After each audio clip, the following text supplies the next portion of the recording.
Pakistan civil aviation authority की safety standards का इस बात से बखूबी अंदाजा लगा सकते हैं कि 42 मासूम जानें गईं तो अथॉरिटीज को होश है कि एयरक्राफ्ट मेंटेनेंस में नेग्लिजेंस हो रही है और इसी हादसे के बाद मजीद 8 ATR एयरक्राफ्ट में मौजूद सेम फॉल्ट्स को ठीक किया गया, जो कि खुदा न खास्ता मजीद जानी नुकसान का बाइस बन सकता था। 7 दिसंबर 2016 को PIA की फ्लाइट 661 ने चित्राल एयरपोर्ट से इस्लामाबाद के लिए उड़ान भरी।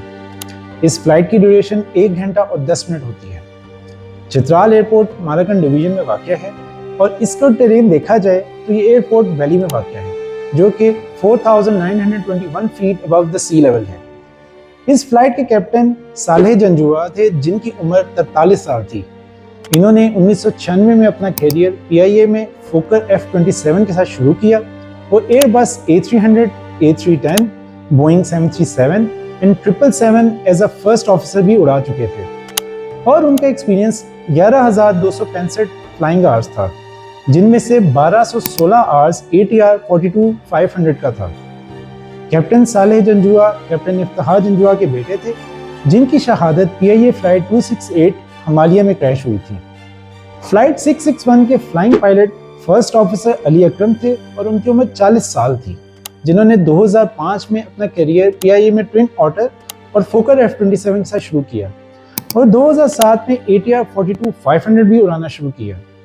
फर्स्ट ऑफिसर के 1742 फ्लाइंग आवर्स थे, जिनमें से 1416 फ्लाइंग आवर्स ATR 42-500 के थे। ट्रेनिंग रिकॉर्ड्स के मुताबिक फर्स्ट ऑफिसर स्लो लर्नर थे और ट्रेनिंग में उनकी अनएक्सेप्टेबल परफॉर्मेंस रह चुकी थी। फर्स्ट ऑफिसर ने 2009 में अपग्रेडेशन ट्रेनिंग में एनरोल किया ताकि वो A310 उड़ा सकें, लेकिन वो रिक्वायरमेंट पूरी ना कर सके और उन्हें ATR 42 के फर्स्ट ऑफिसर तक ही महदूद कर दिया गया। ये ATR 42-500 10 साल पुराना एयरक्राफ्ट था, जो कि PIA को 2007 के शुरू में डिलीवर हुआ था और जिसका सीरियल नंबर 663 था। 2009 में यही एयरक्राफ्ट लाहौर एयरपोर्ट पर फेल लैंडिंग अटेम्प्ट के दौरान डैमेज हुआ था, जिसको बाद में रिपेयर करके फ्लीट में दोबारा शामिल कर लिया गया था। 2014 में यही एयरक्राफ्ट 666 इंजन फेलियर की वजह से एक हादसे का शिकार होने लगा था, जिस पर इसका इंजन रिप्लेस किया गया और इसके बाद मजीद कोई प्रॉब्लम रिपोर्ट नहीं हुई। एयरक्राफ्ट की लास्ट सर्टिफिकेशन अक्टूबर 2016 में हुई थी।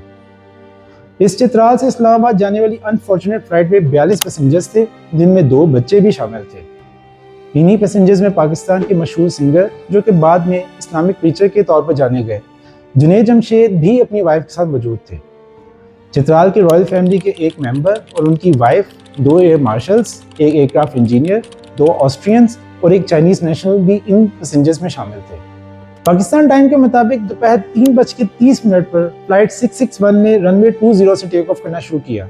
ATR 42 ने स्लोली एट 145 नॉट्स क्लाइंब किया, जबकि यूजुअली एयरक्राफ्ट का क्लाइंब 162 नॉट्स पर होता है।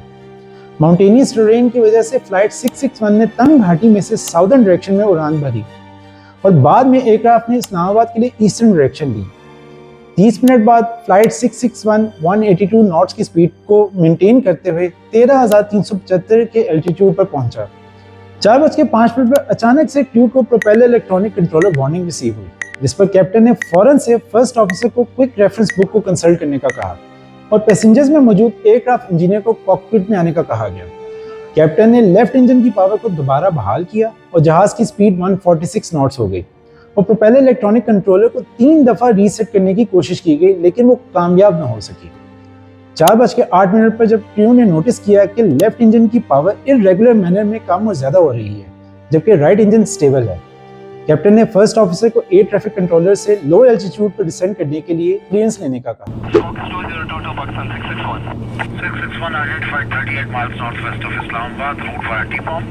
And expect vector guidance shortcut 30 QNH 1016. QNH 1016 sir, in requesting lower altitude 7,500 feet Pakistan 661. Roger, 9,500 feet QNH 1015. 7,500 QNH 1015 Pakistan 661. 9,500 Pakistan 661. 4:12 पर लेफ्ट इंजन से अजीब सी आवाज आना शुरू हुई, जिसके साथ बहुत ज्यादा वाइब्रेशन शुरू हुई और थोड़ी देर बाद इंजन फेल हो गया। लेफ्ट इंजन का टॉर्क 0 हो गया, लेकिन किसी अजीब वजह से NP1 125% पावर पर बरकरार रहा। इसका मतलब ये है कि लेफ्ट इंजन से पावर जो कि प्रोपेलर को चलाती है बिल्कुल रुक गई थी, लेकिन प्रोपेलर अभी भी अपनी नॉर्मल कैपेसिटी से 125% ज़्यादा पर ऑपरेट कर रहा था। बावजूद इसके प्रोपेलर को टॉर्क नहीं मिल रहा था।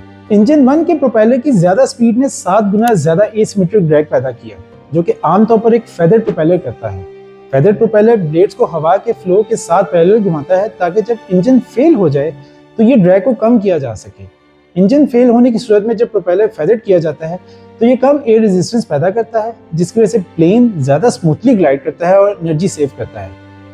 सिंगल इंजन ऑपरेटिंग प्रोसीजर्स के मुताबिक कैप्टन ने दोनों इंजन्स की पावर को कम किया और फर्स्ट ऑफिसर ने मेडे की कॉल इशू की। Mayday, Pakistan 661, sir, we've lost one engine. Roger, Pakistan 661, this is Islamabad approach. You can set course directly for overhead Romeo November. Your last position observed was 33 miles northwest of Islamabad, heading east. Setting direct course for Romeo November, Pakistan 661. Left engine की वजह से होने वाले drag के असरात को control करने के लिए कैप्टन ने एयरक्राफ्ट को स्ट्रेट रखने और अपने फ्लाइट पाथ पर बरकरार रखने के लिए फुल राइट रडर कमांड को यूज किया। 4:13 पर इंजन 1 प्रोपेलर की स्पीड 125 से 20% तक ड्रामेटिकली कम हो गई, जिसकी वजह से एयरक्राफ्ट ने अचानक राइट की तरफ 360 डिग्री बैरल रोल किया, जो कि कैप्टन के कंट्रोल इनपुट्स की वजह से हुआ था। कैप्टन जंजुआ ने तेजी से राइट इंजन की पावर बढ़ाई ताकि डाइव से रिकवर किया जा सके। 5 सेकंड से भी कम वक्त में फ्लाइट 661 का एल्टीट्यूड 9000 से 5000 फीट पर आ गया था। 4:14 पर एयरक्राफ्ट मुश्किल से 6000 फीट पर कंट्रोल हुआ, जबकि लेफ्ट इंजन बहुत ज़्यादा ड्रैग पैदा कर रहा था, हालांकि इसे फेदर भी किया गया था। इसी दौरान फर्स्ट ऑफिसर को एयर ट्रैफिक कंट्रोलर से रब्ता करने में मुश्किल पेश आ गई। Mayday, Pakistan 661, priority landing, Pakistan 661. Terrain. Pakistan 661, it's Skyro to 47, Islamabad, asking you to switch on transponder for shorter vector. 4:15 पर लेफ्ट इंजन की प्रोपेलर स्पीड 125% तक पहुंच गई। एयरक्राफ्ट तेजी से हिला और फिर लेफ्ट की तरफ टिल्ट हुआ, जो कि खतरनाक सिचुएशन है जिसे स्टॉल कहते हैं। स्टॉल तब होता है जब प्लेन लिफ्ट लूज करता है और सही से हवा में स्टेबल नहीं रह सकता। ये सिचुएशन रिकवर करना मुश्किल होता है। इसका मतलब है कि पायलट्स एयरक्राफ्ट पर कंट्रोल वापस नहीं पा सकते। नतीजतन पाकिस्तान फ्लाइट 661 इस्लामाबाद से 56 मील के फासले पर हवेलिया में मौजूद पहाड़ी पर क्रैश हुआ और बदकिस्मती से तमाम मुसाफिर और क्रू मेंबर जहां बाग हो गए। ये सन 2000 से लेकर अब तक पाकिस्तान में 7th प्लेन क्रैश था। अगले ही दिन ATR और प्रैट एंड विटनी की टेक्निकल टीम्स को पाकिस्तान भेजा जाता है ताकि पाकिस्तान सिविल एविएशन अथॉरिटी को एयरक्राफ्ट क्रैश इन्वेस्टिगेशंस में मदद कर सके। इब्तदाई रिपोर्ट्स में स्पेकुलेट किया गया कि एयरक्राफ्ट फेल्ड इंजन फटने की वजह से क्रैश हुआ, लेकिन बाद में इन स्पेकुलेशंस ने दम तोड़ा जब ब्लैक बॉक्स का डाटा हासिल किया गया। नवंबर 2018 की इन्वेस्टिगेशन रिपोर्ट में ये सामने आया कि एयरक्राफ्ट क्रैश लेफ्ट इंजन के टरबाइन ब्लेड में फ्रैक्चर की वजह से पेश आया, जिसकी वजह से एयरक्राफ्ट की इम्प्रॉपर मेंटेनेंस थी। इंजन गवर्नर में ब्रोकन पिन की वजह से प्रोपेलर अपनी नॉर्मल स्पीड से ज़्यादा तेज़ी से घूम रहा था, यानी कि प्रोपेलर अपनी नॉर्मल स्पीड से 120% ज़्यादा घूम रहा था, जो कि एयरक्राफ्ट को कंट्रोल करने में मुश्किल पैदा करता है। ब्रोकन टर्बाइन ब्लेड की वजह से प्रोपेलर साइड से स्क्रैप होता रहा, जिसकी वजह से मेटल तेज़ी से घिस गया और छोटे फ्लेक्स बने जो कि ऑयल में मिक्स हुए। जब ये ऑयल इंजन में सर्कुलेट हुआ तो इन फ्लेक्स से ओवर स्पीड गवर्नर वेव को ब्लॉक किया, जिसकी वजह से प्रोटेक्शन वेव को अनप्रोटेक्टेड मोड में स्विच कर दिया, जिससे ब्लेड्स अनफेदर्ड हो गए। ओवर स्पीड गवर्नर के मेल फंक्शन की वजह से अनफेदर्ड ब्लेड्स अपनी पोजीशन में स्टक रहे, जिसकी वजह से ड्रैग और RPM डिजाइन लिमिट से भी ज्यादा बढ़ गया। इस इन्वेस्टिगेशन में पुअर मेंटेनेंस और एयरक्राफ्ट के सेफ्टी प्रोटोकॉल्स को इग्नोर करना इस हादसे की वजूहात करार पाई। पाकिस्तान सिविल एविएशन अथॉरिटी ने मजीद ये भी नोट किया कि क्रू की रिसोर्स मैनेजमेंट इनइफेक्टिव थी, जो कि हादसे का भी एक बाइस थी।